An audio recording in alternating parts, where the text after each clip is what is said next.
The Kurdish People's Protection Units, the YPG, has accused armed opposition groups in Syria's Aleppo of violating a cessation of hostilities.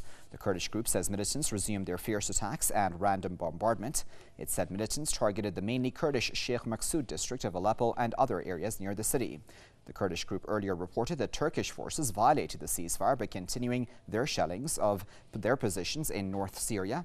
Meanwhile, armed opposition groups say the YPG has broken the ceasefire and launched attacks since it came into effect on Saturday. The UN Special Envoy for Syria on Thursday confirmed minor breaches of the ceasefire, but said it has been largely holding across the country. The truce deal engineered by the US and Russia is aimed at ending the deadly conflict in Syria, which flared up in March 2011. Well, to discuss that further, I'm joined by Dr. Marcus Papadopoulos, who is a publisher and editor with Politics First, and he's joining us live now via Skype from London. Thanks very much for joining us.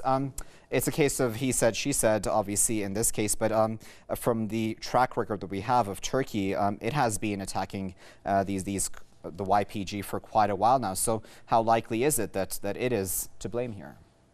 Well, the most important thing to say is that the ceasefire is actually holding, and despite the violations on the side of the terrorists, the ceasefire is still pretty much intact, and we should welcome that.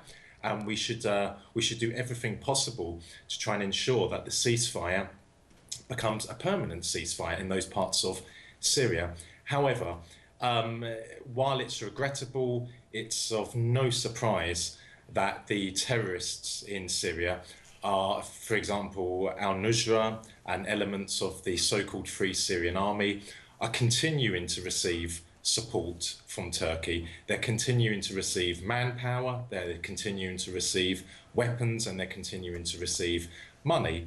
The peace, the ceasefire, which was brought about ultimately by Russia and the international community, the UN should be grateful to Russia for that, has not been respected by Turkey from day one.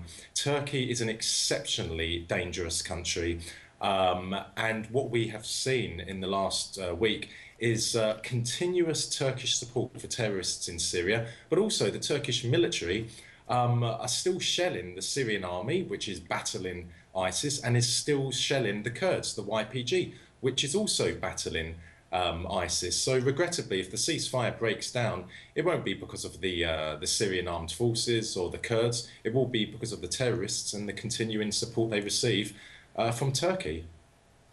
Indeed, and honing in on this Turkish factor, if we may, how important is it to deal with that? Because, certainly any ceasefire that holds within Syrian borders, that's all nice, but, with Turkish involvement, as you said, nothing's really going to change, is it? I'm sorry to say this. It doesn't, it doesn't make me happy to have to say this, but I do not believe that the ceasefire will hold in the long term. Why do I say that? Because the West and its regional allies, Turkey, Saudi Arabia and Qatar, are still supporting terrorists in Syria. Turkey is the transit country for Islamist fighters and jihadists going into Syria.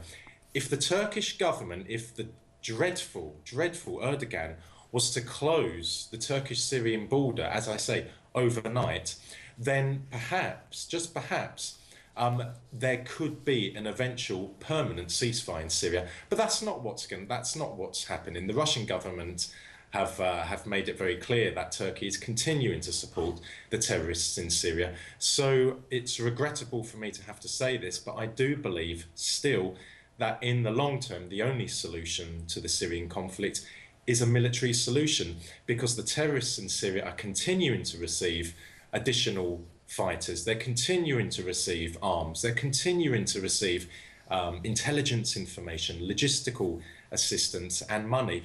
And so the only way that this conflict can be brought to an end is by destroying the terrorists on the battlefield. And I'm sorry to have to say that. I don't like war, but we have to be realistic. If the terrorists are continuing to receive outside assistance from, for example, Turkey, then how on earth can a ceasefire be permanent? Indeed. Well, we'll leave it there at that point, but of course, as always, we do sincerely appreciate your insight. That was Dr. Marcus Papadopoulos, who was speaking to us live from London.